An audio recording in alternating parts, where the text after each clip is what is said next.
In Millbrook, Texas, a decorated staff sergeant was about to face the kind of disrespect that cuts deeper than enemy fire.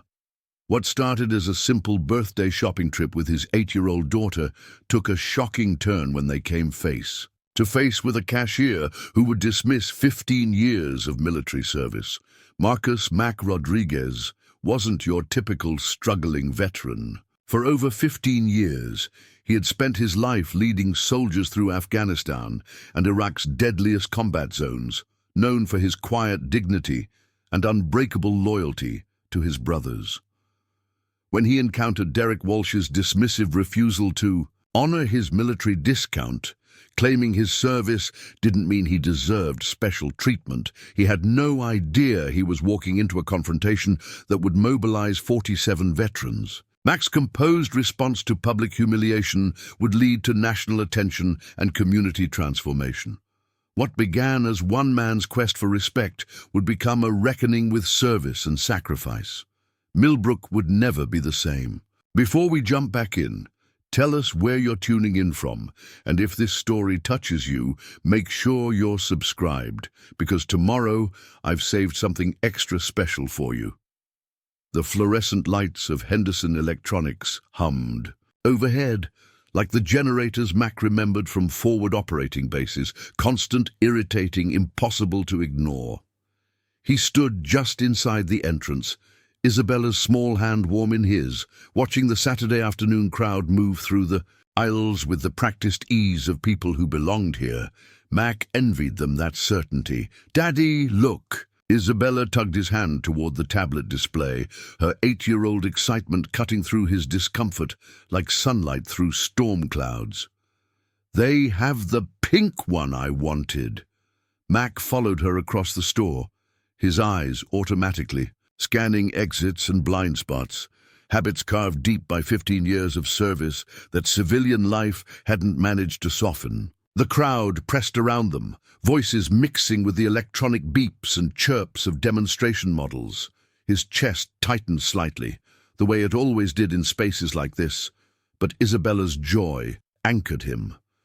"This one, Daddy. Please?" She pressed her face against the display case, breath fogging the glass.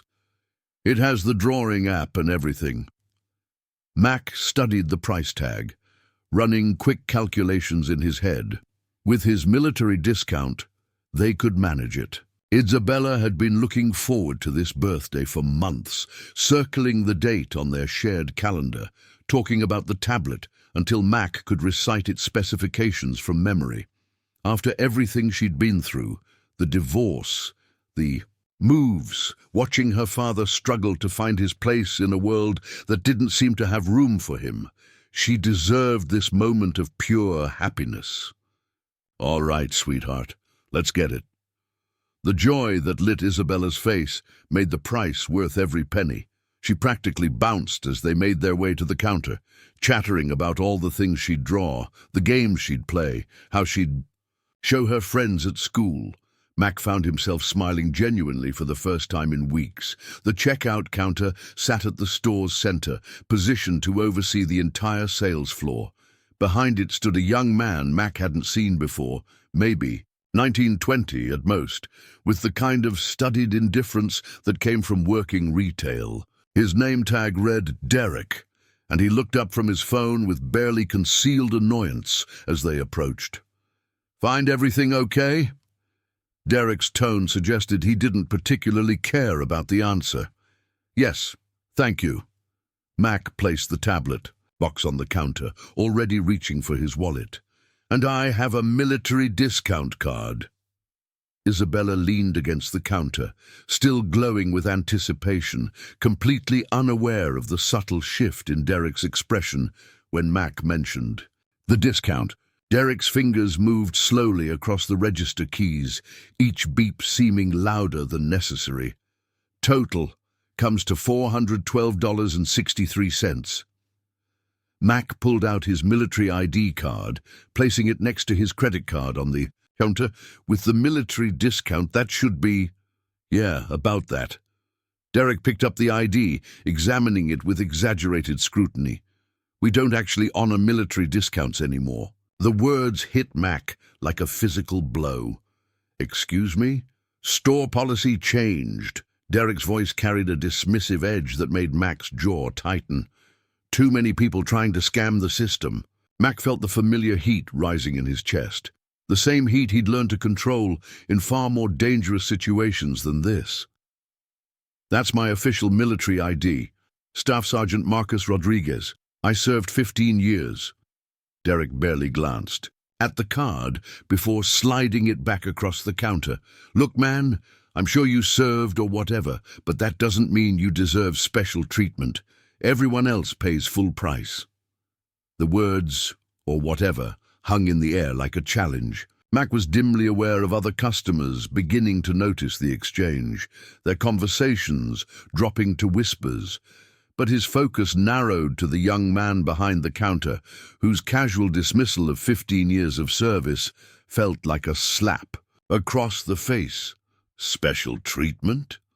Mac's voice remained steady, but something in his tone made Derek look up from the register. "Is that what you call honoring military service?" "I call it what it is." Derek's defensiveness suggested this wasn't his first confrontation over store policies. "Just because you signed up doesn't mean the rest of us owe you anything. You got paid for it, didn't you?" Isabella tugged at Mac's sleeve, confusion clear in her voice. "Daddy, why is he being mean?" The innocent question cut deeper than Derek's contempt. Mac looked down at his daughter, his bright, trusting daughter, who thought her father was a hero and saw her trying to understand why someone would treat him with such disrespect. "It's complicated, sweetheart." Mac's voice sounded hollow even to himself. "No, it's not complicated at all." Derek leaned back against the counter, arms crossed. "Your dad thinks he's special because he was in the army. But out here, in the real world, nobody cares about that stuff." The heat in Mac's chest spread outward, reaching his hands, his face.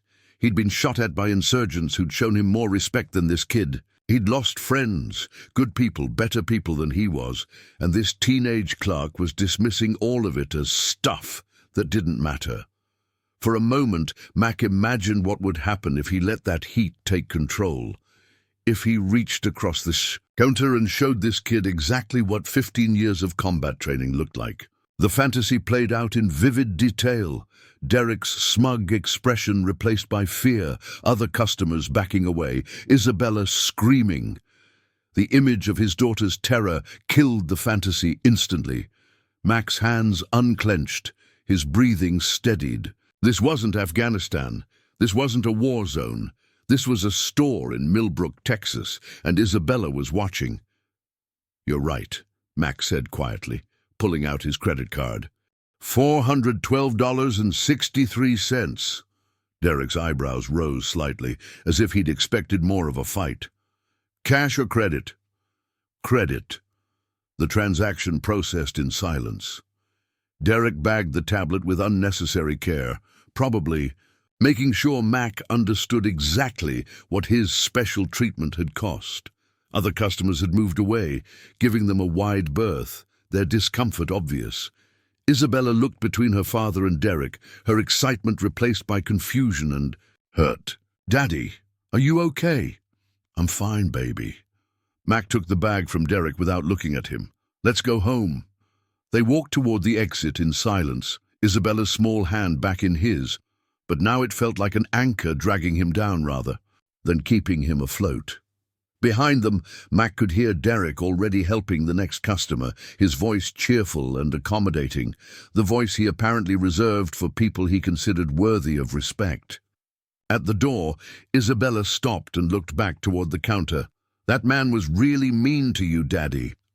Mac followed her gaze, seeing Derek laughing at something another customer had said. The casual cruelty of it, the ease with which someone could dismiss another person's service, their dignity, their worth, settled in his chest like a stone. "Yes, he was," Mac said finally. "Why didn't you tell him you're a hero?" The question broke something inside Mac that he didn't know how to fix. He knelt down to Isabella's level, looking into eyes that still saw the world as a place where good people were respected and heroes were recognized. Because, Mac said, his voice barely above a whisper, sometimes people don't see us that way. They walked to their car in silence, the tablet bag swinging between them like a weight they both carried. Isabella climbed into her booster seat without her usual chatter, and Mac found himself staring back at Henderson Electronics through the windshield. The fluorescent light still hummed behind those windows. Derek was still there, probably already, forgetting the veteran he'd just humiliated. But Mac knew he wouldn't forget. The heat in his chest had cooled, but it hadn't disappeared. It had settled somewhere deeper, somewhere it could wait and grow, and eventually demand an answer. As they pulled out of the parking lot, Isabella spoke from the back seat, her voice small and uncertain. "Daddy, are we still heroes even if nobody says we are?" Mac's hands tightened on the steering wheel. Through the rearview mirror, he could see Henderson Electronics growing smaller behind them. But the weight of what had happened there seemed to be getting heavier with each passing block. "Yes, sweetheart," he said, though the words felt like a lie. "We are." But as they drove home through the quiet streets of Millbrook, Mac couldn't shake the feeling that something fundamental had shifted. The careful peace he'd built around his civilian life, the controlled routine, the quiet dignity, the hope that service meant something, had cracked. And through that crack, something darker was beginning to seep in. The war might have ended for him, but Mac was beginning to understand that some battles followed you home. The war might have ended for him, but Mac was beginning to understand that some battles followed you home. The tablet sat unopened on their small kitchen table, its cheerful pink packaging mocking the weight pressing down on Mac's chest as he stared at it from the couch. Isabella had retreated to her bedroom after dinner, claiming she wanted to set up space for her new tablet. But Mac knew better. She was processing what had happened at the store in the way 8-year-olds did, quietly, privately, trying to make sense of a world that suddenly seemed less fair. Mac's apartment felt smaller than usual, walls closing in like a forward operating base. But this wasn't temporary deployment housing with the promise of home ahead. This was home. 2 bedrooms, generic furniture, rent that took half his disability check. The divorce had cost him the house, most of his savings, and the illusion that service had earned him stability. He pulled out his phone, scrolling through job listings he'd memorized. Security guard positions paying minimum wage. Veteran-preferred warehouse jobs that never called back. Customer service roles that made his chest tighten, thinking about 8 hours dealing with people who might look at him the way Derek had. Derek's voice echoed, "Your dad thinks he's special because he was in the army." Mac had heard variations before, whispered behind his back at interviews or neighborhood gatherings. The assumption that veterans expected special treatment, couldn't let go of their military identity, somehow owed the world an apology for their service. What made it worse was the kernel of truth buried in the accusation. Mac did feel displaced in civilian life. He did struggle with the transition from Staff Sergeant Rodriguez, who led soldiers through combat zones, to Marcus Rodriguez, who couldn't command respect from a teenage cashier. The military had given him purpose, identity, brothers who would die for him.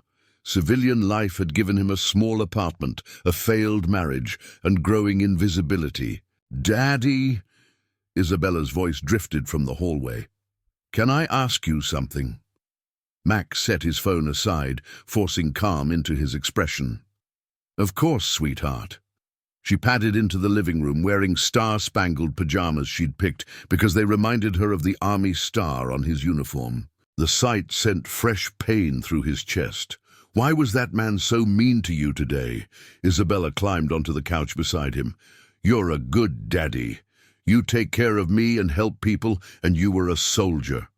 Mac wrapped his arm around her, buying time to find words that wouldn't shatter her 8-year-old faith in fairness. "Sometimes people don't understand what it means to serve, baby. But you protected everyone.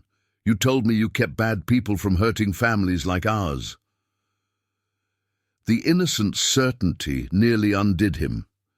Mac had told her sanitized deployment stories where he was always the hero.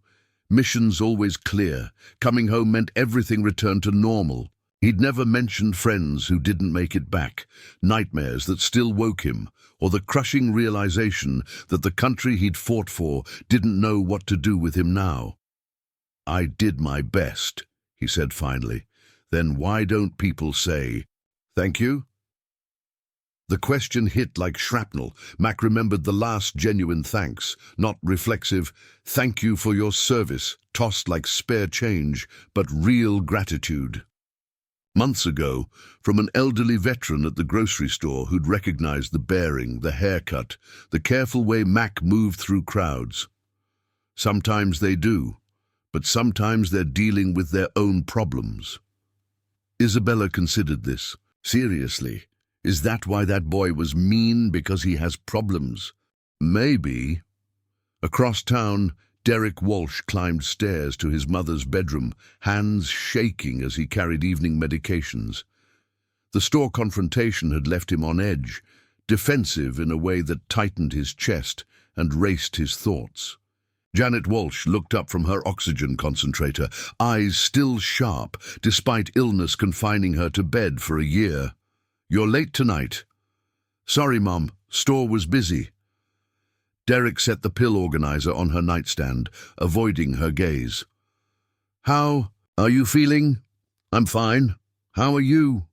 Janet's voice carried the authority of 30 nursing years, reading faces for distress. "You look upset." Derek busied himself adjusting pillows, checking concentrator settings, anything to avoid the approaching conversation. "Just tired. Long day." "Derek." The single word stopped his fidgeting. What happened? He could lie. He'd gotten good at it this past year, saying he was fine when bills piled up. Work was going well when his manager criticized everything, that he wasn't angry watching friends go to college while he worked 2 jobs to keep them afloat. But today's events left him raw, exposed in a way that made lying impossible. "There was this guy at the store today," Derek said, sitting heavily beside her bed. "Veteran, wanted his military discount." Janet waited, sensing more to the story. "I told him we don't do military discounts anymore," which is true. Sandra changed the policy last month. Derek's voice rose defensively. But he kept pushing, acting like I owed him something. And I might have. I told him that just because he served doesn't mean he deserves special treatment. The words rushed out, followed by immediate regret. Janet's expression didn't change, but Derek recognized disappointment in her silence. She'd raised him better, and they both knew it. "Derek, honey, what's really going on?" The question opened floodgates Derek hadn't realized were holding back so much water. "I'm 20 years old, Mom. I should be in college, figuring out life. Instead, I'm working 2 jobs just to pay for your medications and keep the lights on. And this guy walks in, probably collecting disability, wanting me to give him a discount because he served his country." "So you took your frustration out on a stranger?" "I didn't," Derek started, then stopped. "Because that's exactly what he'd done. He had his little girl with him. She looked so proud of him, and I wanted him to feel what it's like to not be special, to be just another person nobody cares about." Janet reached out, thin, fingers finding his hand. "Oh, Derek, I know it was wrong, but I'm tired of being invisible, tired of watching everyone else get ahead while I'm stuck taking care of." He caught himself, but they both knew what he'd almost said. "While you're stuck taking care of me." "Mom, I didn't mean—" "Yes, you did, and it's okay." Janet's voice carried no anger, only weary understanding of someone who'd watched people struggle with unwanted burdens. "I know what I've cost you, what you've given up." Derek felt tears threatening, the first in months. "I don't regret taking care of you. I want something more than this." So does everyone, honey, including that veteran you were mean to today. The words hit Derek like a physical blow. He'd been so focused on his struggles that he hadn't considered other people might be fighting invisible battles too. Back across town, Mac sat in gathering darkness, Isabella finally asleep. The tablet remained unopened, a $400 reminder of his powerlessness against casual cruelty. His phone sat beside it, Colonel Washington's number on the screen. Mac had stared at it for 20 minutes, thumb hovering over the call button. Pride warred with desperation, the same battle he'd fought daily since leaving the army. Washington had been more than his commanding officer. He'd been mentor, father figure, someone who understood leadership's weight and service's cost. If anyone could help Mac make sense of today, it would be Thunder. But calling felt like admitting defeat. Accepting he couldn't handle civilian life alone, that the soldier-to-civilian transition had broken something unfixable. Isabella's voice drifted from her bedroom, talking to stuffed animals, retelling the day's events the way children processed. Trauma. Mac caught fragments. Daddy was sad. The mean man. I don't understand why. That decided it. Mac pressed call. The phone rang twice before Washington's familiar voice answered. Mac, everything all right? Just hearing his old CO made Mac's chest tighten with relief and shame. Thunder, I need to talk to someone who understands. I'm listening. Mac told him everything.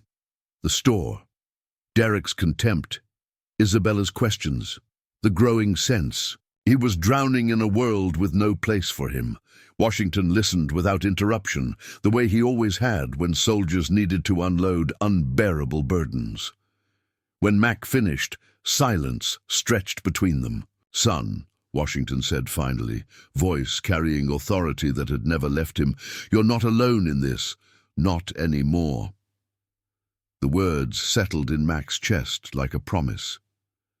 Outside his window, Millbrook slept peacefully, unaware their small communities.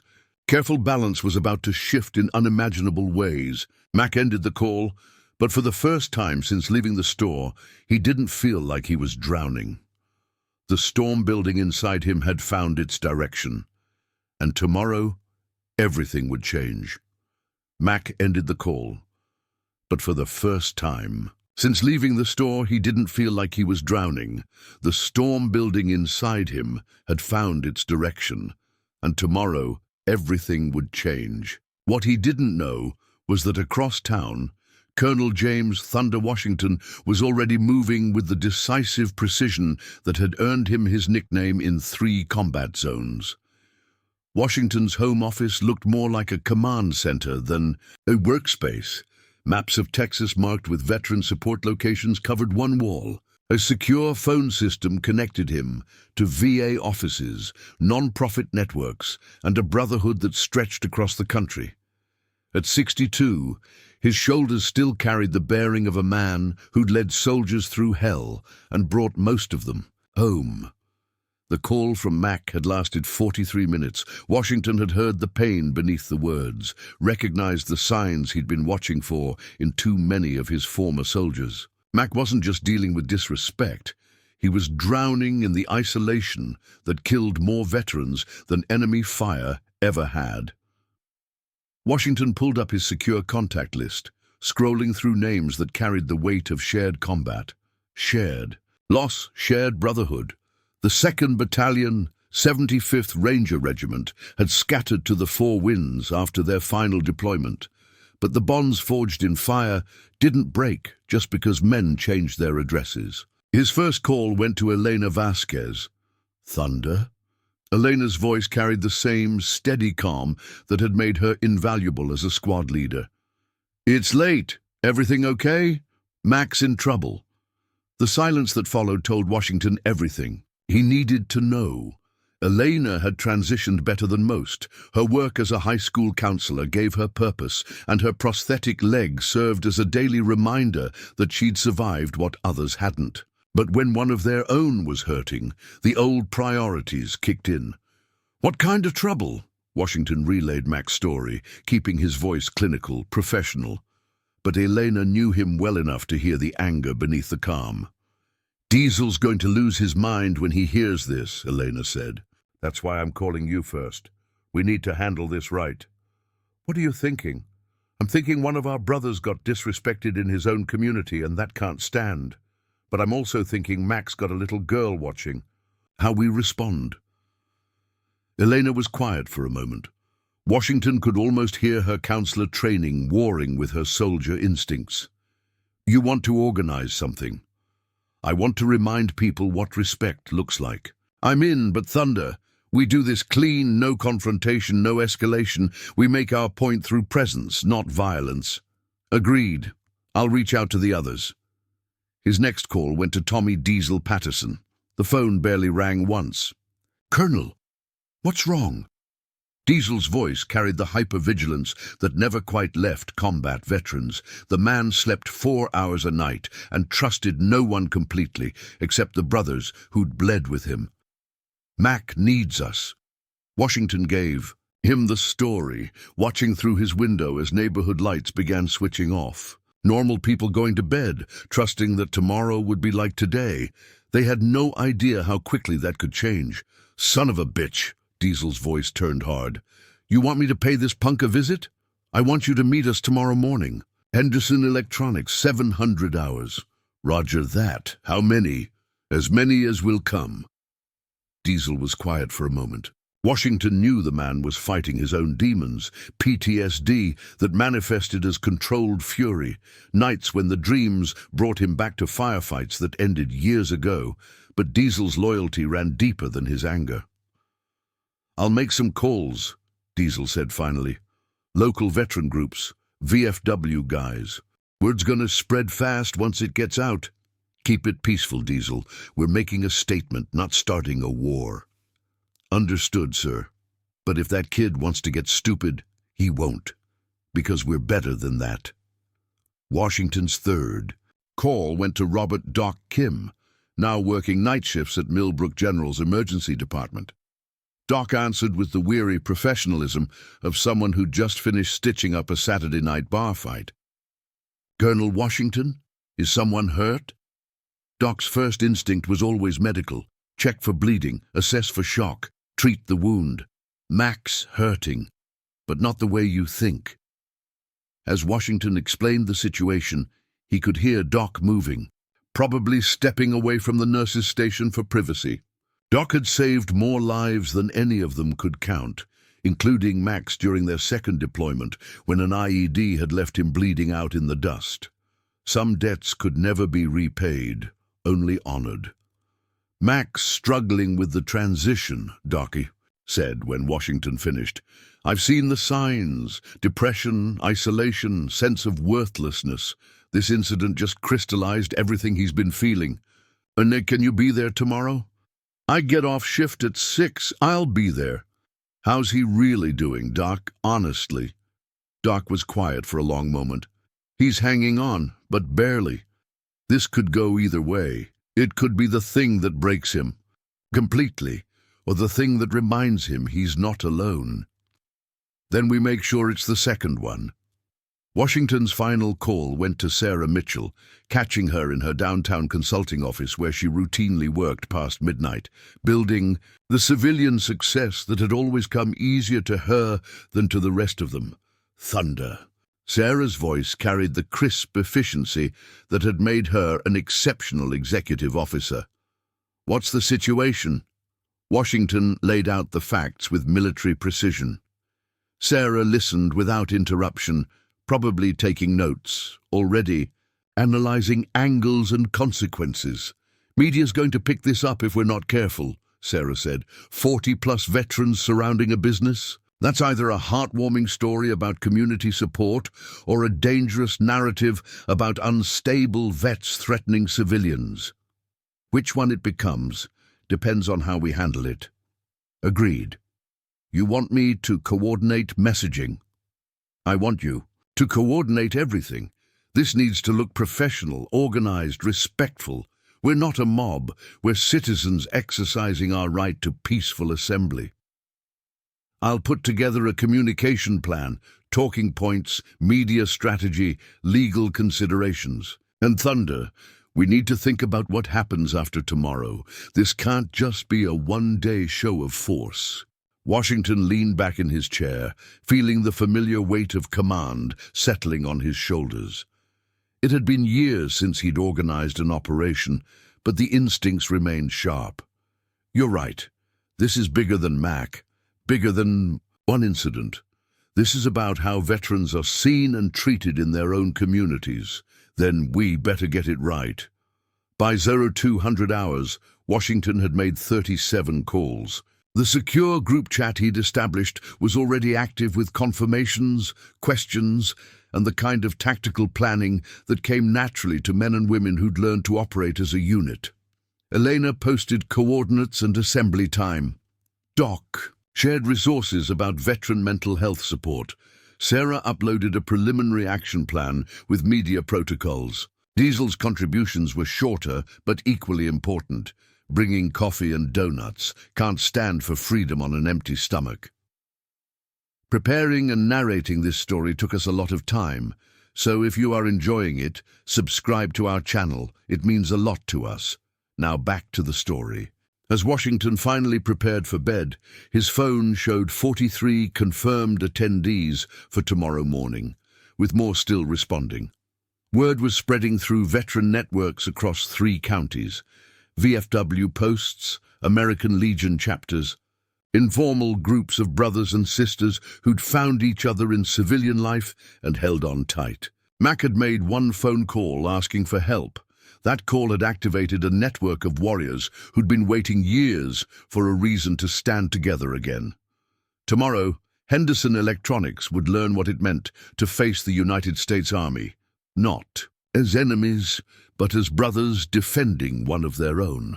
Thunder Washington turned off his office lights, but his mind remained in operational mode. The mission was clear. Remind a community what respect looked like, show Mac he wasn't alone, and do it all without giving anyone reason to question the character of those who'd served. It would require the same precision they'd once used to take objectives and hold ground. The only difference was that tomorrow's battlefield was a parking lot in small-town Texas, and the enemy was indifference rather than insurgents. But for the first time in years, Washington felt the familiar clarity of purpose that had sustained him through 3 decades of service. His soldiers needed him, and he would not let them down. The Brotherhood was mobilizing, and Millbrook, Texas was about to learn what 15 years of military service really meant. The Brotherhood was mobilizing, and Millbrook, Texas was about to learn what 15 years of military service really meant. By dawn's first light, Washington's non-profit office had transformed into a forward operating base, complete with tactical maps, communication protocols, and the kind of organized chaos that preceded every successful mission. Elena Vasquez arrived. At first, her prosthetic leg clicking softly against the linoleum as she navigated between folding chairs arranged in precise rows. She'd brought her counselor's training and a thermos of coffee strong enough to wake the dead. Behind her came Doc Kim, still wearing scrubs from his night shift, medical bag slung over his shoulder, because Doc never went anywhere without the tools to save lives. 47 confirmed, Elena reported, consulting her tablet. Local VFW, American Legion, 3 guys from the Marine Reserve Unit. Word spread fast. Washington nodded, studying the faces filling his office. Gray-haired Vietnam veterans sat beside young Iraq and Afghanistan vets. A Navy corpsman shared stories with an Air Force mechanic. Combat arms mixed with support personnel, officers with enlisted active duty with retired, all united by something deeper than service branches or rank structure. Tommy Diesel Patterson burst through the door at 0645, carrying 2 boxes of donuts and the barely controlled energy that had made him invaluable as a driver in hostile territory. His hands shook slightly. They always did when he was running on 3 hours of sleep and pure adrenaline, but his eyes held the focused intensity that meant he was ready for a fight. Parking lot's already full. Diesel announced. News van showed up 20 minutes ago. Sarah Mitchell looked up from her laptop, where she'd been monitoring social media feeds and local news outlets. Channel 7. They're running with Veterans Rally for Respect as the lead story. Positive framing so far, but that could change. The media strategy, Washington asked. I handle all interviews. Elena backs me up if they want perspectives on veteran transition issues. Diesel stays away from cameras unless absolutely necessary. Sarah's gaze found the mechanic, who was already opening his mouth to protest. Not a suggestion, Patterson. You're here to show strength, not provide sound bites. Captain Sarah Mitchell's transformation from executive officer to business consultant had been seamless, but moments like this reminded everyone why she'd been Washington's right hand for 8 years. Her ability to see 3 moves ahead had saved their unit more times than anyone could count. What about Mac? Doc asked quietly. Has anyone talked to him this morning? Washington checked his phone. No missed calls, no texts. I left him. A message at 0500. Told him to stay home with Isabella until we got this sorted. He won't like being sidelined, Eleanor observed. He'll like having his daughter watch us handle his problems even less, Washington replied. This is about supporting Mac, not making him a spectacle. The room fell silent as the implications settled. Every person present understood the delicate balance they were trying to maintain: show strength without aggression, demand respect, without confrontation, protect their brother while preserving their own dignity. Diesel shifted restlessly in his chair, the familiar signs of agitation building. His Purple Heart came with invisible wounds that manifested as hypervigilance, sudden anger, nights when the past felt more real than the present. Elena noticed first, moving to sit beside him. "Talk to me, Tommy," she said quietly. "I keep thinking about Jackson." Diesel's voice dropped to barely above a whisper. "About Rodriguez, about all the guys who didn't make it home, and this punk kid thinks Mac doesn't deserve basic respect." Elena's hand found his shoulder. "We're not doing this for Derek Walsh. We're doing it for Mac, for Isabella, for every veteran who's been made to feel invisible. Doesn't make me want to break his face any less. I know, but we're better than that." Doc Kim had been quiet throughout the exchange, but now he spoke with the authority of someone who'd seen too much violence and its aftermath. The best way to honor the dead is to make sure the living don't join them. Mac's been isolated, struggling with depression, questioning his worth. Today either reminds him he has a family that will never abandon him, or it becomes the day we prove civilians right about unstable veterans. The weight of responsibility settled over the room like a heavy blanket. They'd all attended too many funerals, brothers lost to combat, others lost to the slower war of civilian reintegration. Suicide rates among veterans had become a crisis that made headline news and congressional hearings but never seemed to change. Washington stood, his presence filling the room with the quiet authority that had carried them through firefights and ambushes. "Listen up. In 30 minutes, we're going to remind Henderson Electronics and this entire community what military bearing looks like. We form up in ranks, maintain discipline, and conduct ourselves like the professionals we are." "Rules of engagement?" asked a gruff voice from the back. Master Sergeant Torres, retired after 28 years, now working security at the local hospital. "No physical contact unless directly threatened. No raised voices, no profanity where civilians can hear it. We're there to make a statement, not create an incident." Washington's eyes found each face in the room. "Anyone who can't follow those rules can leave now." Nobody moved. "What's our objective?" Elena asked. "Primary objective: show Mac he's not alone. Secondary objective: remind this community that veterans deserve respect. Tertiary objective: make sure that kid behind the counter understands the weight of his words." Sarah's laptop chimed with an incoming email. Henderson Electronics just posted on their Facebook page. We support our veterans and welcome peaceful dialogue about our policies. Sandra Henderson's trying to get ahead of this. Smart businesswoman, Washington acknowledged. That works in our favor. She's opening the door for conversation instead of confrontation. What about Derek? Doc asked.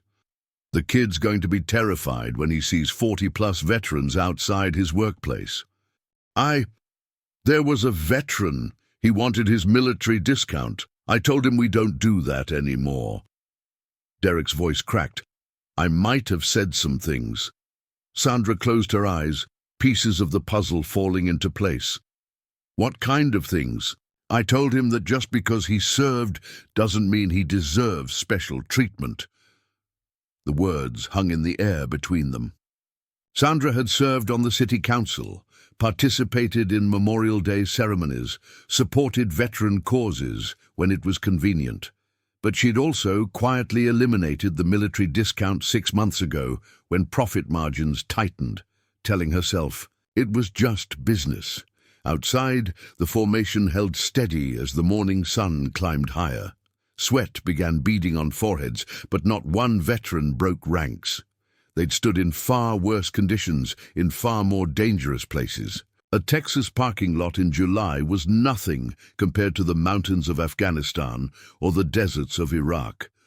Isabella Rodriguez appeared at the crowd's edge, having convinced her father to drive past Henderson Electronics on their way to get breakfast. She spotted the veterans immediately, her 8-year-old mind trying to process why so many soldiers were standing outside the store where the mean man worked. Daddy, why are all those soldiers here? Mac pulled into the parking lot of the restaurant across the street, his chest tight as he recognized faces from his unit. Washington stood at the formation's head like he had during their deployment. Ceremonies. Elena's distinctive profile was visible in the front rank. Doc Kim's calm presence anchored the left flank. They're here for us, sweetheart. Because that man was mean to you? Mac watched his brothers and sisters maintain perfect military bearing despite the growing heat, the gathering crowd, the weight of public scrutiny. They'd left their jobs, rearranged their schedules, driven from across 3 counties to stand with him in a Millbrook parking lot. Not because he'd asked them to, but because brotherhood meant you never left anyone behind. Because that's what families do for each other. Isabella studied the formation with the intense curiosity of childhood. They look like heroes, Daddy. Through the windshield, Mac met Washington's eyes across the parking lot. His former commanding officer gave an almost imperceptible nod, the same gesture he'd used during combat operations to signal that everything was under control. For the first time since yesterday's humiliation, Mac felt the crushing weight on his chest begin to lift. He wasn't alone. He'd never been alone. The bonds forged in combat zones hadn't weakened with distance or time. They'd simply been waiting for a moment when they were needed again. That moment was now, and 47 veterans were making sure. Everyone in Millbrook understood exactly what those bonds meant. That moment was now, and 47 veterans were making sure everyone in Millbrook understood exactly what those bonds meant. But as Maria Santos uploaded her footage to Channel 7's social media accounts, neither she nor the veterans could have predicted how quickly their small-town demonstration would explode into a national conversation. By 0900 hours, the hashtag Millbrook Veterans was trending on Twitter. The image of 47 veterans in perfect formation outside a small electronics store had been shared over 10,000 times. Mom. Washington's bearing remained respectful but firm. We're here because one of our brothers was treated with disrespect in your establishment. I understand, and I want to make this right. The words carried across the parking lot, picked up by sensitive microphones and broadcast live on 3 networks. Sandra felt the weight of national attention settling on her shoulders. a businesswoman from small-town Texas, suddenly representing every civilian's relationship with those who served. "What are you proposing?" Washington asked. Sandra looked toward her store, where Derek remained hidden in the break room, then back at the formation of veterans who'd sacrificed their day to defend one man's dignity. The decision she made in the next few seconds would be replayed on news programs, analyzed by pundits, and remembered long after the cameras left Millbrook. "I'm proposing we sit down and talk. All of us. Your people, my employee, community leaders. Because this isn't just about a military discount or one bad interaction. This is about how we treat each other." Washington studied her face, looking for signs of sincerity or political calculation. What he saw was a woman grappling with the same questions that had brought 47 veterans to her parking lot. Questions about respect, dignity, and the bonds that held communities together. "That's a start," Washington said finally. But even as he spoke, both knew that the conversation would now happen under the harsh glare of national attention, with millions of Americans watching to see whether a small Texas town could bridge the gap between military service and civilian society, or whether that gap had grown too wide to cross. But even as he spoke, both knew that the conversation would now happen under the harsh glare of national attention, with millions of Americans watching to see whether a small Texas town could bridge the gap between military service and civilian society, or whether that gap had grown too wide to cross. By Tuesday morning, that gap was about to become a chasm. The national attention that had started as supportive coverage quickly devolved into the polarized circus that defined modern American discourse. Conservative commentators praised the veterans' disciplined demonstration, while liberal voices questioned whether surrounding a business constituted intimidation. Cable news panels debated veteran entitlement versus civilian rights. Social media exploded with hot takes from people who'd never served and never been to Millbrook. Most dangerously, outside agitators began descending on the small Texas town, like political vultures sensing carrion. At 800 Tuesday, a convoy of vehicles sporting "Support Our Troops" banners and Confederate flags pulled into Henderson Electronics' parking lot. Their leader, a self-styled militia commander named Jake Morrison, had driven from Oklahoma with 30 followers after seeing the story on a Patriot blog. Morrison had never served in the military, but wore tactical gear and spoke in military terminology that made Washington's jaw clench. "Colonel Washington!" Morrison's voice boomed across the parking lot as news cameras swiveled toward the commotion. "Jake Morrison, Texas Patriot Militia, we're here to support our brothers in arms against these anti-American civilians."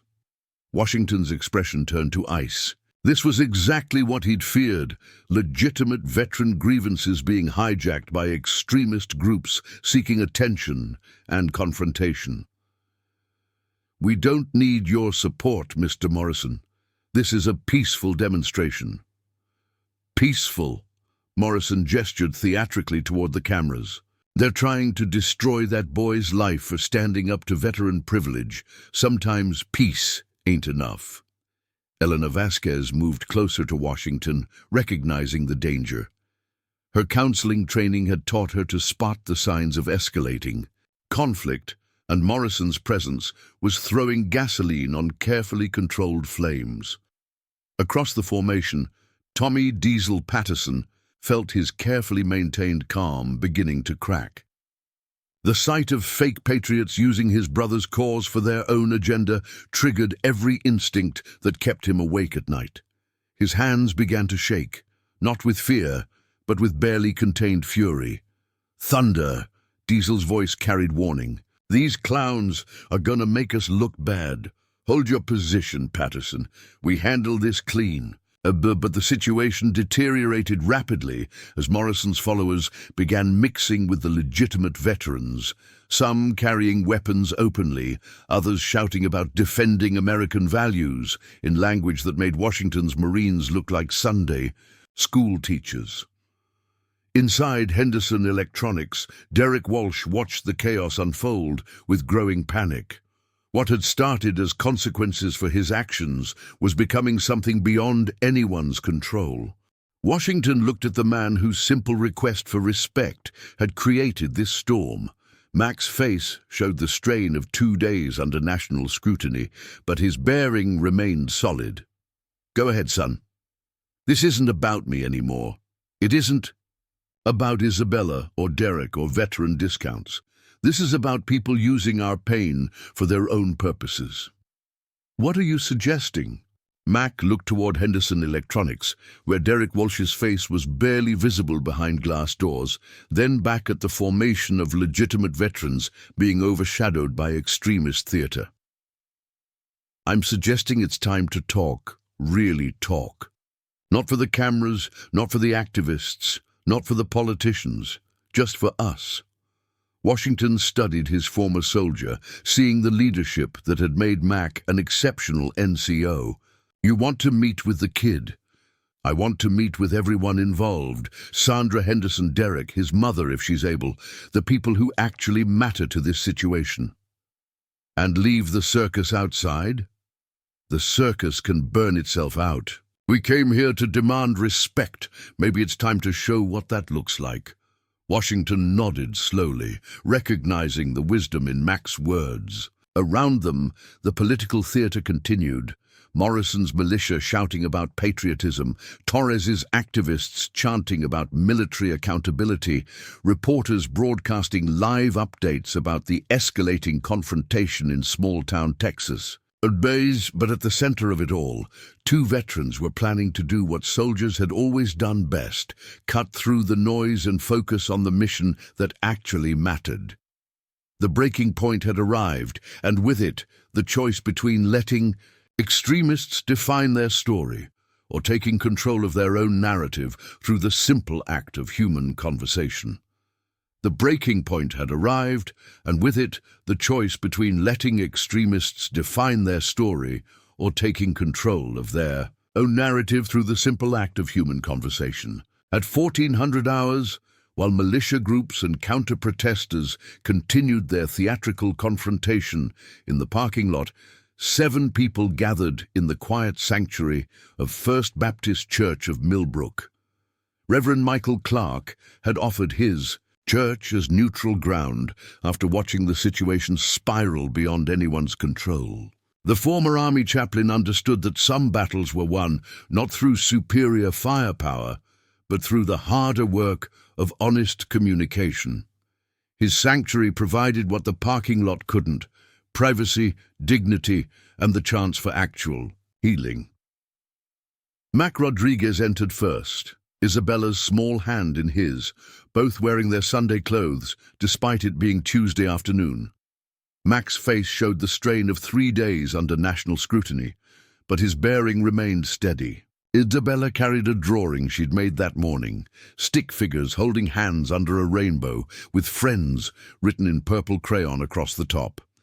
Derek Walsh arrived next, flanked by his mother Janet in her wheelchair, oxygen concentrator humming softly beside her. Derek's hands shook as he helped navigate her chair through the church doors, his 19-year-old face aged by guilt and the weight of becoming an unwanted symbol in a national debate. Janet's eyes held the moral clarity that had sustained her through 30 years of nursing and single parenthood.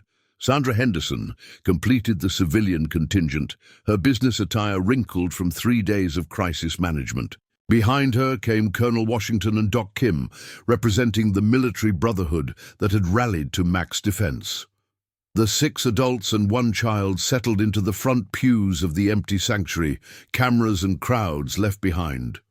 Reverend Clark began with a simple prayer for wisdom and understanding, then stepped back to let them find their own way forward.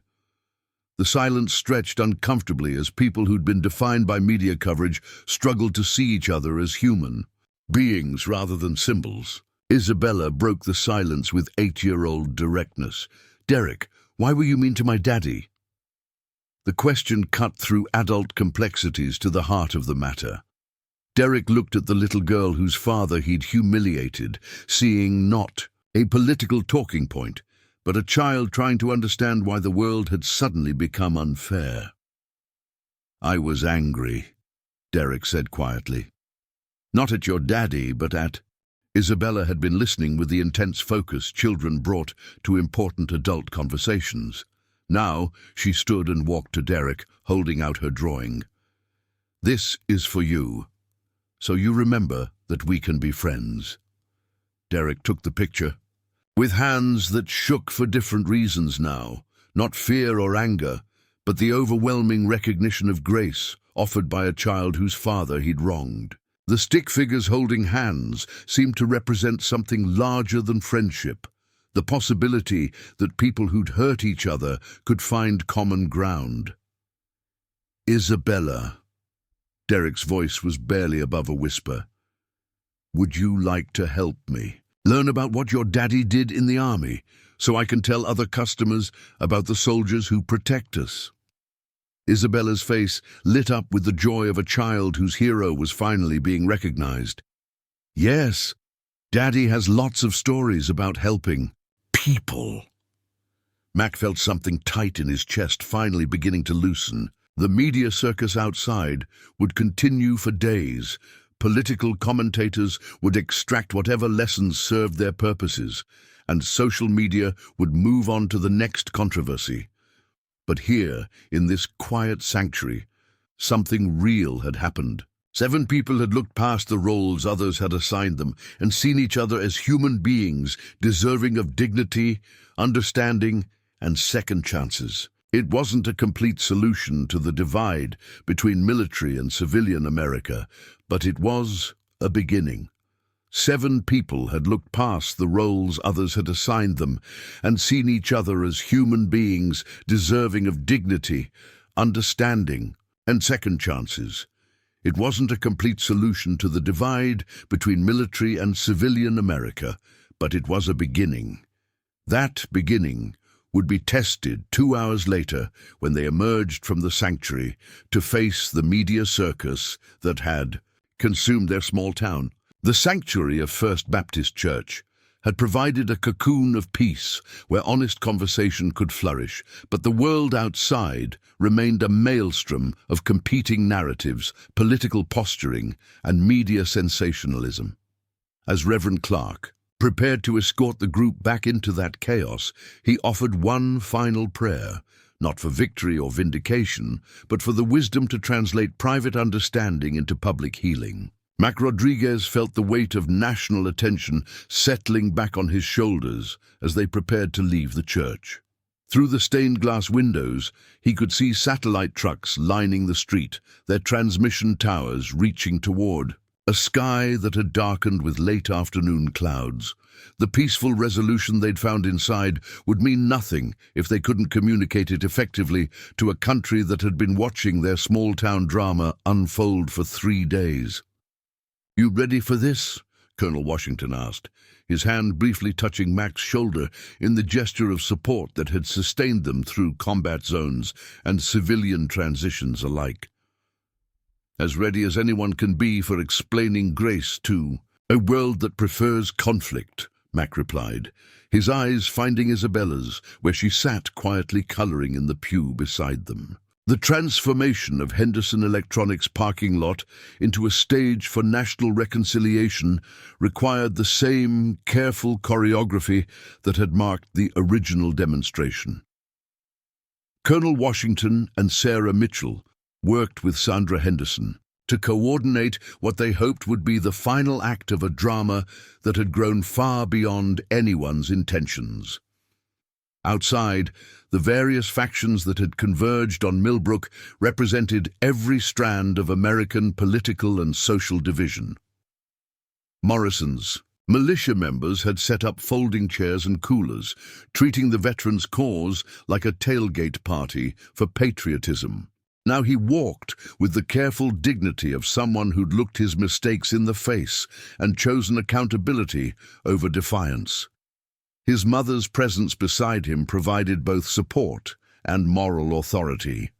Janet Walsh's reputation in the community as a dedicated nurse and loving mother made her son's transformation more credible. Sandra Henderson stepped to the makeshift podium that someone had erected in front of her store, her voice carrying clearly across the crowd as she began what would become known as the Henderson Electronics Reconciliation.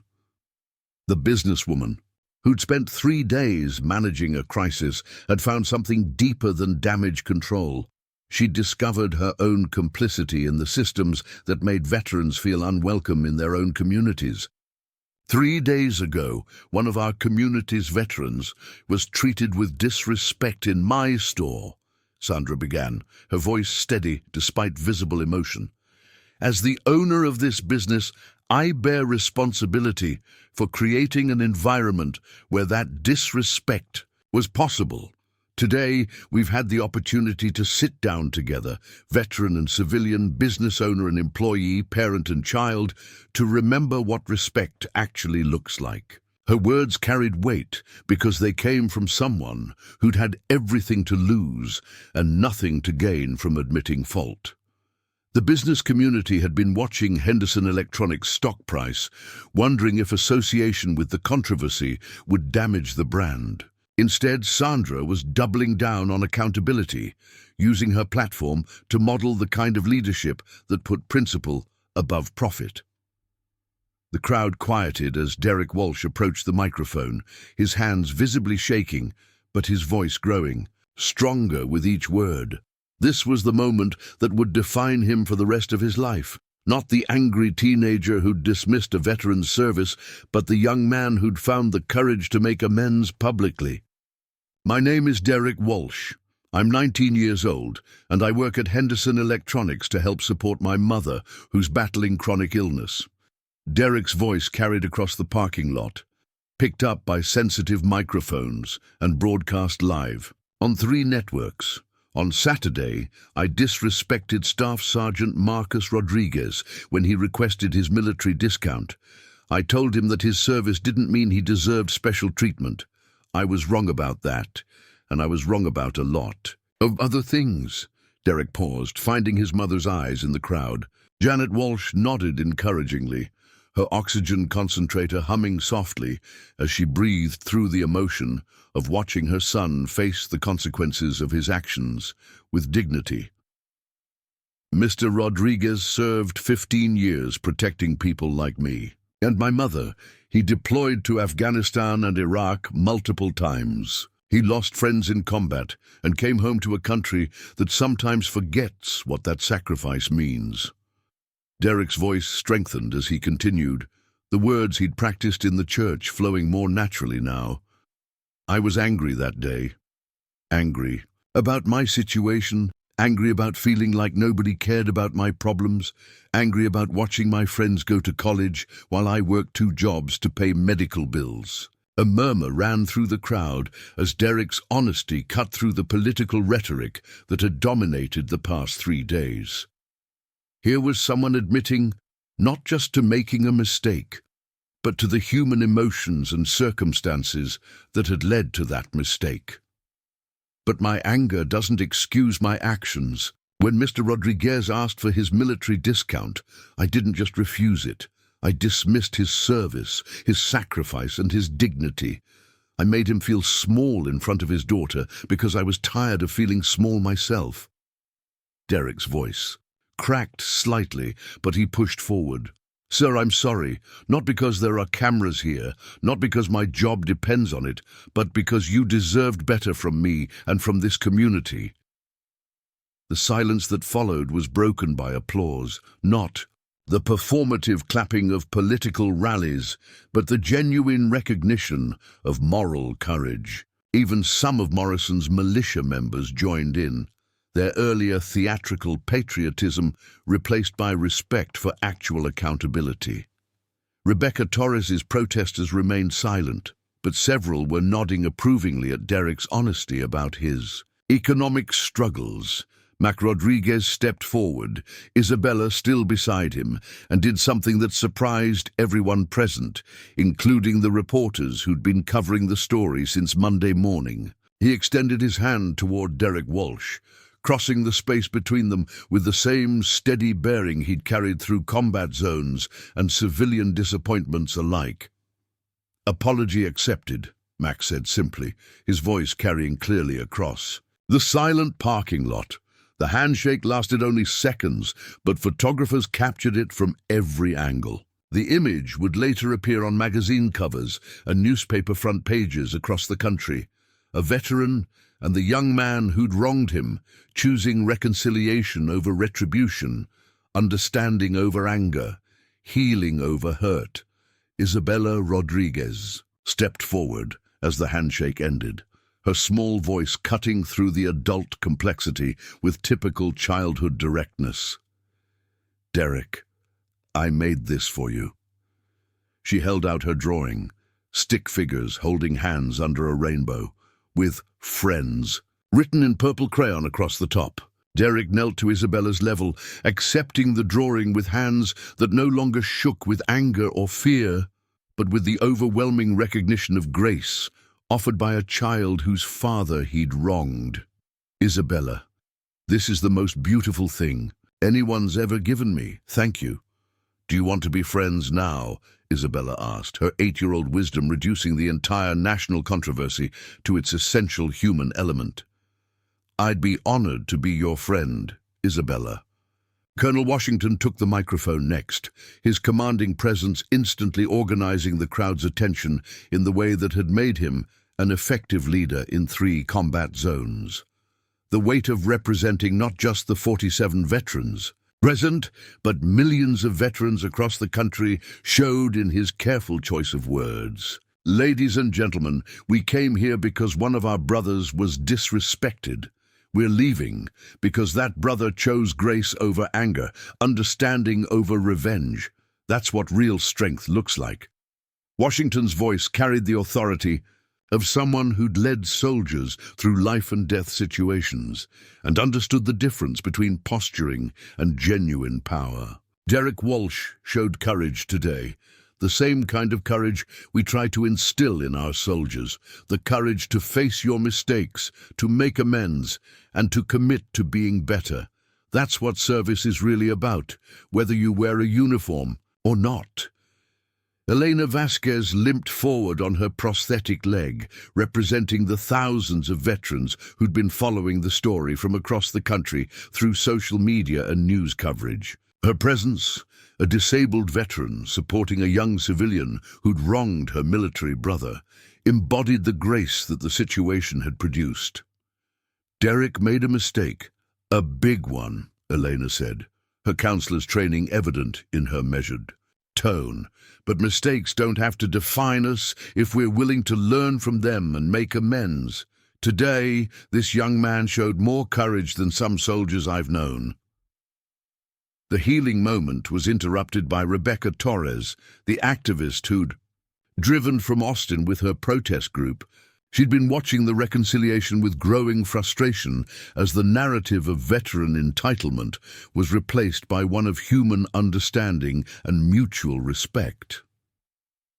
"This is all very touching," Torres called out, her voice carrying across the parking lot through a small megaphone. "But what about systemic issues? What about the fact that veterans still expect special treatment while other groups, minorities, immigrants, working-class families, struggle without recognition or support?" Her words threatened to reignite the political conflict that the private reconciliation had sought to transcend. Several of Morrison's militia members turned toward her group, hands moving instinctively toward weapons. The veterans in formation tensed, ready to maintain discipline but prepared to defend themselves if necessary. The confrontation was diffused by an unexpected source. Janet Walsh, speaking from her wheelchair with the oxygen concentrator humming beside her, addressed Torres with the moral authority of someone who'd spent 30 years caring for others in their most vulnerable moments. "Ma'am, with all due respect, you don't know what you're talking about." Janet's voice carried clearly despite her illness, her words cutting through political rhetoric to reach something more fundamental. "I raised my son to treat everyone with dignity.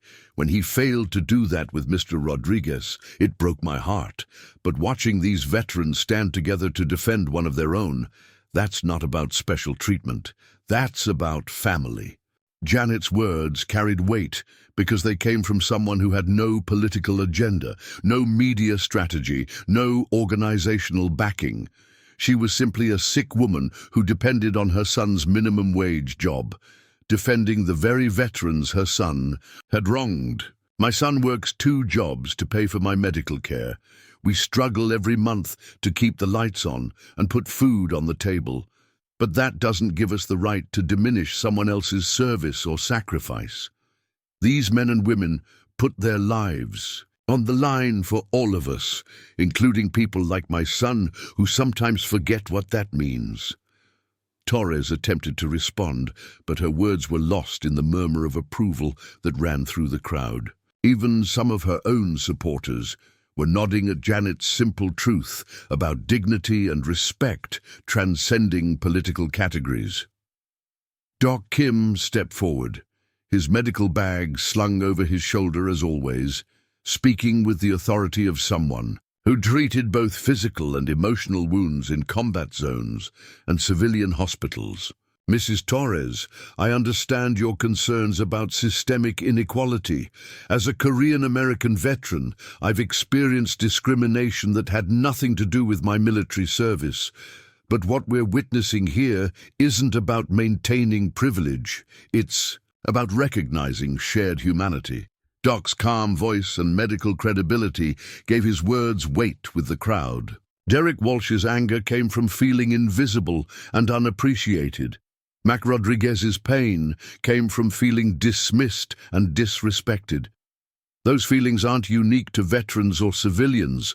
They're human experiences that cross all demographic lines. Sandra Henderson returned to the microphone, ready to announce the concrete changes that would transform the day's reconciliation from symbolic gesture to lasting commitment. Her business had weathered 3 days of national scrutiny, but she'd emerged with a clearer understanding of her role in the community she served. Henderson Electronics is implementing several immediate changes, Sandra announced, her voice carrying the authority of someone making commitments that would cost money and require ongoing effort. First, we're not just reinstating our military discount, we're expanding it to include all veterans, active duty personnel and their families. Second, we're partnering with Colonel Washington's nonprofit to establish a veteran hiring program that goes beyond token gestures to provide meaningful employment opportunities. The announcement was met with approving murmurs from the crowd, but Sandra wasn't finished. Third, we're establishing the Derek Walsh Scholarship Fund, named after our employee who showed the courage to face his mistakes and commit to learning. From them, this scholarship will support young people from economically disadvantaged backgrounds who want to study veteran issues, military history, or community service. Derek's head snapped up in surprise, his eyes filling with tears as he realized that his moment of greatest shame was being transformed into an opportunity for others facing similar struggles. Finally, Sandra continued, we're working with the City Council and local business association to establish an annual Service and Respect community event that celebrates not just military service, but all forms of service that strengthen our community. Teachers, nurses, first responders, caregivers, and others who put community needs above personal gain.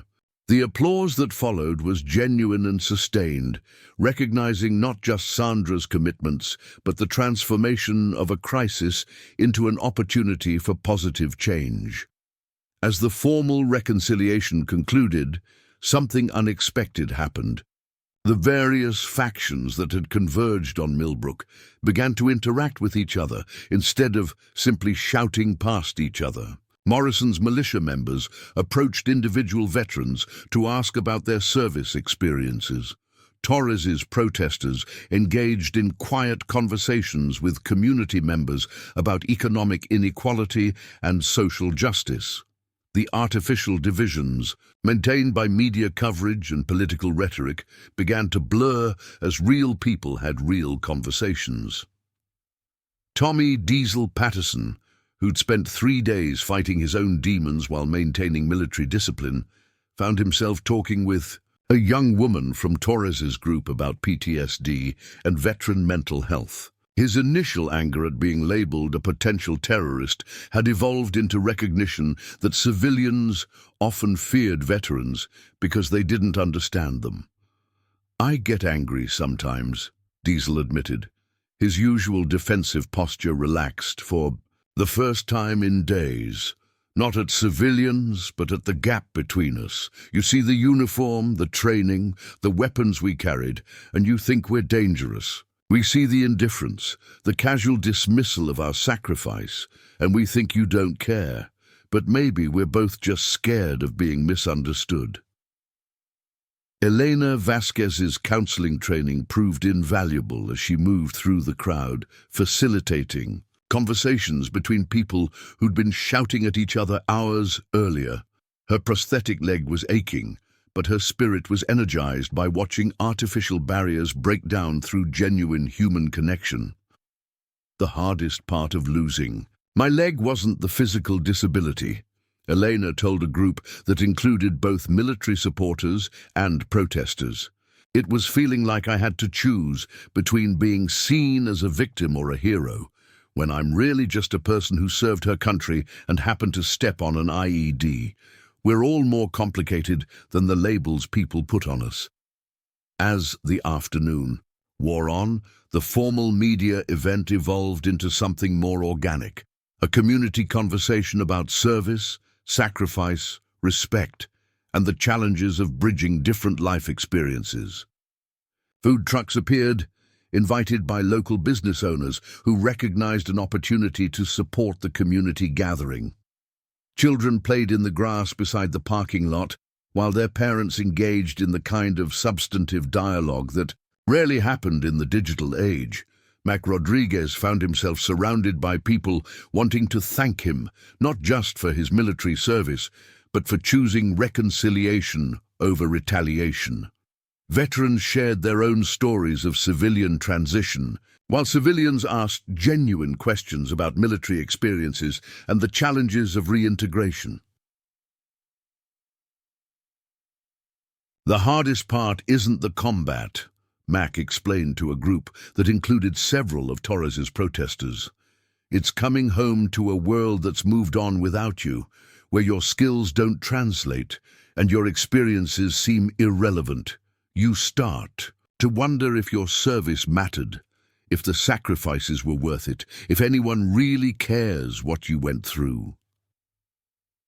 A middle-aged woman who'd been carrying a "question military privilege" sign reached out to touch Mac's arm. "I never thought about it that way. I was so focused on my own struggles, single mother, low-wage job, no health insurance, that I resented anyone who seemed to be getting help I couldn't access." "That's exactly how Derek felt," Mac replied, his voice gentle but clear. "And that's the real problem. We're all struggling, but we're fighting each other instead of working together to make things better for everyone." Derek Walsh had been quietly observing these conversations while staying close to his mother's wheelchair, still processing the transformation of his worst moment into a catalyst for community healing. Colonel Washington approached him with an offer that would change the trajectory of his life. "Derek, I've been watching you today. The way you handled yourself, the courage you showed in apologizing publicly, the grace you displayed when Mrs. Henderson announced the scholarship in your name, those are leadership qualities." Washington's voice carried the authority of someone who'd spent decades identifying and developing potential in young people. "Sir, I'm offering you a position with our Veteran Support Network. Part-time while you finish school, full-time after graduation, if you're interested. We need someone who understands both sides of the civilian-military divide, someone who's made mistakes and learned from them." Derek's eyes widened as he realized that his moment of greatest failure was opening doors he'd never imagined. "Colonel, I don't know if I'm qualified." "Son, qualification isn't about never making mistakes. It's about having the courage to face them, learn from them, and use that learning to help others. You've already shown you have that courage. University researchers had studied the community's transformation process. Government agencies had incorporated elements of the Veteran Support Network model into federal programs. International observers had visited to understand how local initiatives could address broader social divisions. As the party officially began, the interactions revealed how deeply the changes had taken root. Children who'd learned about military service in school approached veterans with informed questions, rather than shy curiosity. Veterans shared stories that emphasized service and sacrifice while acknowledging the challenges of transition and the importance of civilian support. Derek Walsh's transformation was most visible in his interactions with the children present. The angry teenager who'd dismissed military service 6 months earlier had become a mentor and role model for young people facing their own challenges with family circumstances, economic pressures, and uncertain futures. Mr. Derek called 8-year-old Marcus Chen, whose father had deployed to Germany the previous month. "Can you help me understand why my daddy had to go away?" Derek knelt to Marcus's level, his response drawing from months of studying military, family dynamics, and his own experience with family separation. "Your daddy is serving our country, which means he's helping keep all of us safe. It's hard when families are separated, but knowing he's doing something important makes the waiting a little easier." The exchange demonstrated how personal growth had equipped Derek to help others navigate challenges he was still learning to understand himself.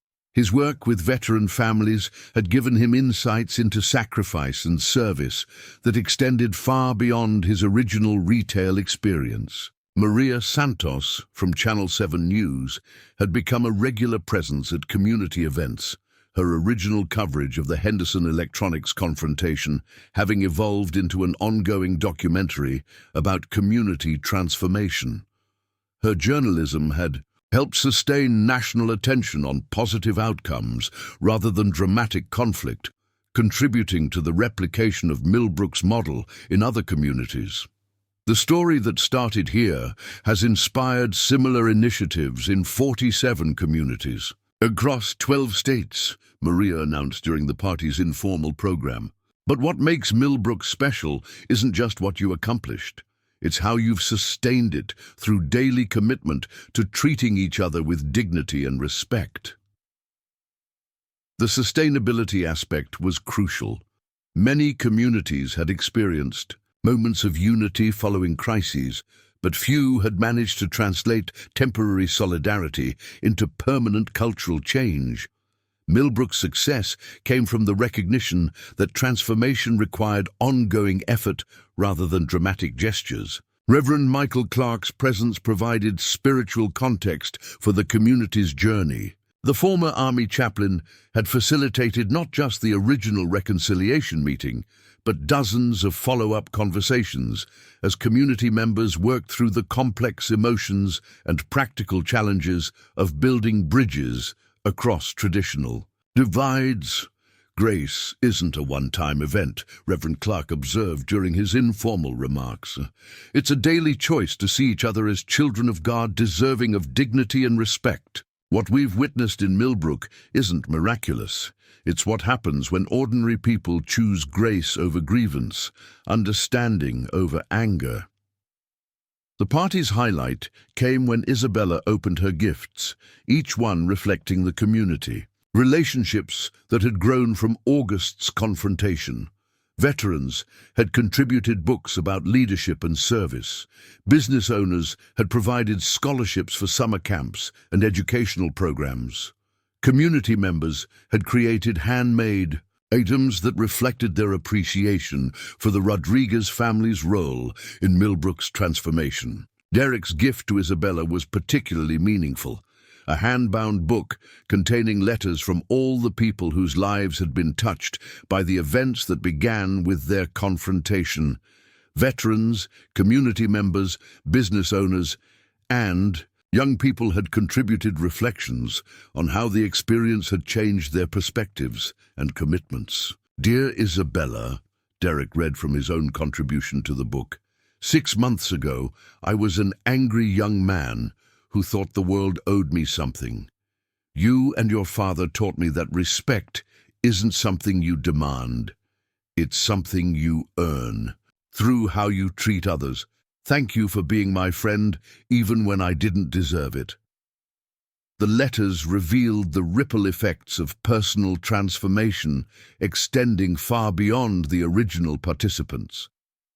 Teachers wrote about incorporating lessons from the Millbrook story into their curriculum.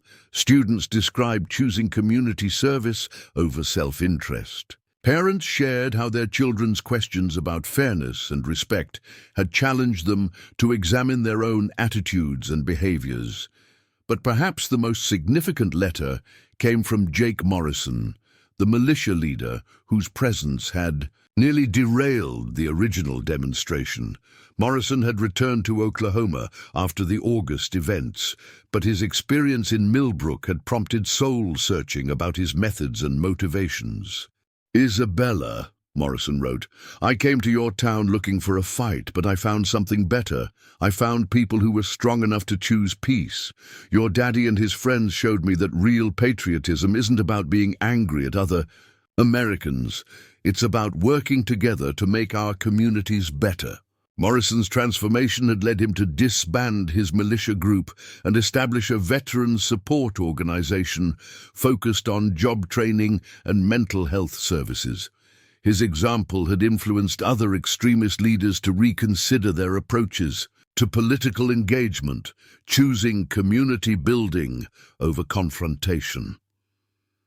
The party continued into the afternoon, with activities that reflected the community's values and priorities. Children participated in service projects alongside veterans. Young people discussed career plans that emphasized community contribution over personal advancement. Adults shared resources and coordinated efforts to address ongoing challenges in education, healthcare, and economic development. As the celebration wound down, Mac Rodriguez found himself surrounded by people wanting to express gratitude, not just for his military service, but for his choice to respond to disrespect with dignity rather than anger. The transformation that had begun with his humiliation had created opportunities for hundreds of people to discover their own capacity for grace, growth, and community contribution. "Daddy," Isabella said, as they prepared to leave, "do you think Derek will be okay when he goes to college?" Mac looked across the community center at Derek Walsh, who was helping his mother into their car while making plans to visit veteran families the following week. The transformation from angry teenager to community leader had been remarkable, but more importantly, it had been genuine and sustained. "I think Derek's going to be more than okay, sweetheart. I think he's going to spend the rest of his life making sure other people feel like they matter. Like you do. Like we all should."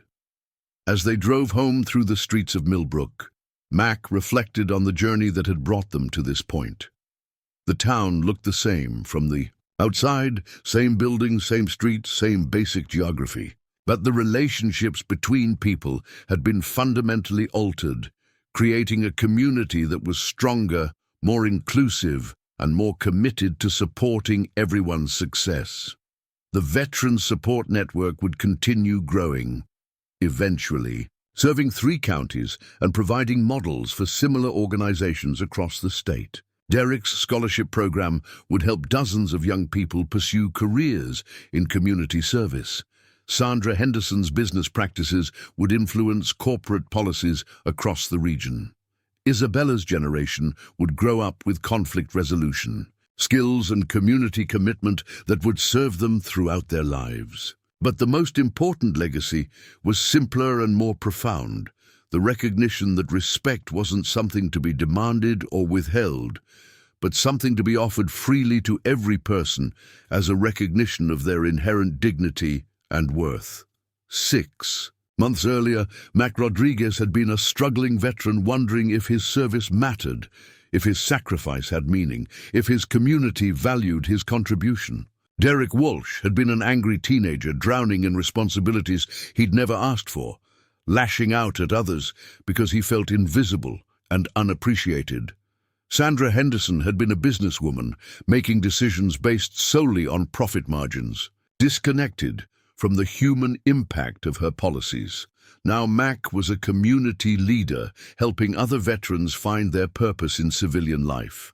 Derek was a student and mentor, using his experience with failure and redemption to help others navigate their own challenges. Sandra was a business owner, proving that profitability and social responsibility weren't just compatible, but mutually reinforcing. The transformation hadn't been easy or automatic. It had required daily choices to choose understanding over anger, growth over defensiveness, community over individualism. There had been setbacks, misunderstandings, and moments when the old patterns of conflict and division had threatened to reassert themselves. But the foundation built during those intense days in August had proven strong enough to support ongoing growth and change. The relationships formed in crisis had evolved into lasting friendships. The commitments made in public had been sustained through private effort. The hope sparked by reconciliation had been nurtured into genuine community transformation. As Isabella fell asleep in the back seat during the drive home, Mac considered the questions she might ask about her 10th birthday party, still 11 months away. Would the changes in Millbrook prove sustainable over multiple years? Would the young people inspired by the community's example choose careers that prioritized service over self-interest? Would other communities successfully replicate the model of transformation through dialogue rather than confrontation? The answers would unfold over time, but the foundation was solid. A small Texas town had proven that dignity could triumph. Over disrespect, understanding could bridge seemingly insurmountable divides, and ordinary people could choose grace over grievance even in the face of national scrutiny and political pressure. The war might have ended for Mac Rodriguez, but his service to his community was just beginning. And in that continued service, not to country or cause, but to the individual human beings who made up his daily world, he had finally found the peace that had eluded him since his return from Afghanistan. The legacy of the battalion's stand would be measured not in medals or monuments, but in the daily choices of hundreds of people who had learned to see past their differences, to recognize their shared humanity. And that, perhaps, was the most important victory of all. Up next, you've got 2 more standout stories right on your screen. If this one hit the mark, you won't want to pass these up. Just click and check them out. And don't forget to subscribe. And turn on the notification bell so you don't miss any upload from us.